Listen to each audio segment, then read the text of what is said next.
ভাই বাজার গেট আপনি কই যাবেন?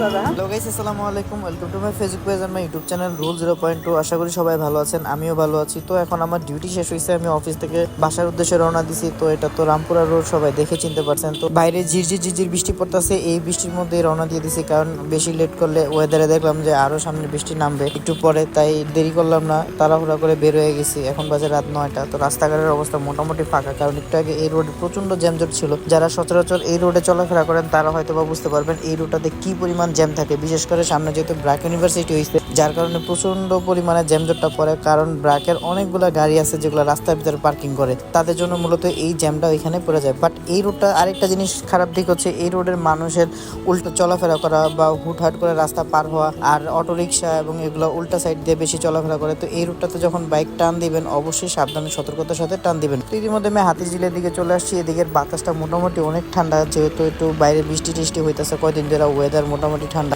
খুবই ভালো লাগতেছে এই ওয়েদারের ভিতরে বাইক চালাইতে। আর আমার বাইকটা দীর্ঘদিন ধরে আমি ওয়াশও করাইতে পারতেছি না, কারণ সামনে যেহেতু বৃষ্টির আভাস আরো থাকবে, এবং যেহেতু আষাঢ় মাস চলতেছে, অলরেডি আজকে হচ্ছে আষাঢ় মাসের 17 তারিখ, আর 13-14 দিন বাকি আছে এই মাস শেষ হইতে। তো আমি চিন্তা করছি এই মাসে আমি আর আমার বাইকটা ওয়াশ করাবো না, কারণ ওয়াশ করাইলে লস, কারণ যতবারই বাইক ওয়াশ করাবো ততবারই দেখা গেছে আমার টাকার লস যাবো।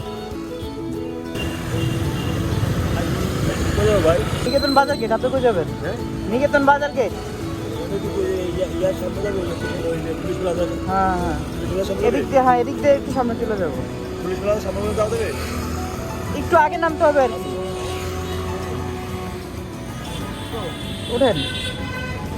যেহেতু আমি অফিস থেকে একা একা ফিরতেছিলাম, আর যাত্রাপথে যদি কেউ আমাকে সিগন্যাল দেয় কোনো হেল্পের জন্য, আমি চেষ্টা করি তাকে হেল্প করার জন্য, এটা যেই হোক। তো যেহেতু পুলিশ ভাইটা রাস্তা দাঁড়ায় ছিল, আমাকে সিগন্যাল দিছে, তো আমি একা থাকার কারণে এই ভাইয়াকে বললাম যে আপনি কোথায় যাবেন। দেন উনি বললো যে উনি পুলিশ প্লাজার দিকে যাবে। তো আমার বাসা যেহেতু ওদিকে, আর ওদিক দিয়ে যেহেতু আমি যাবো, তো এই ভাইকে আমি নামাই দিব, কারণ একটা মানুষকে যদি আপনি উপকার করেন মন থেকে, আপনি আল্লাহর পক্ষ থেকে অবশ্যই ভালো কোনো গিফট পাবেন। আমাদের দেশে আসলে আমরা পুলিশের উপর ডিপেন্ডেন্ট অনেক ক্ষেত্রে হইতে পারি না, কারণ আমাদের দেশে 90% পুলিশই দেখা গেছে খারাপ মানুষ। এরা আসলে মানুষের ক্ষতি করার জন্য বসে থাকে, কিংবা ঘুষ খায়, কিংবা এগুলো মানুষ সচরাচর ভালো না। 10% আছে ভালো মানুষ, যারা আসলে মানুষের উপকার করে এবং দেশের জন্য কাজ করে। সব মানুষ আসলে সমান হয় না। তো আসলে যদি কোনো পুলিশ কিংবা ট্রাফিক বা রাস্তায় যদি আপনাকে সিগন্যাল দেয়, তাকে একটু হেল্প করার জন্য চেষ্টা করবেন, তাদেরকে নামাই দেওয়ার জন্য। এই লোকগুলো তো আসলে রাস্তায় কাজ করে সারাক্ষণ, দেখা গেছে ডিউটি করতে করতে ঘেঁচার মেচার ভিতরে থাকতে থাকতে এদের মাথাগুলো নষ্ট হয়ে যায়।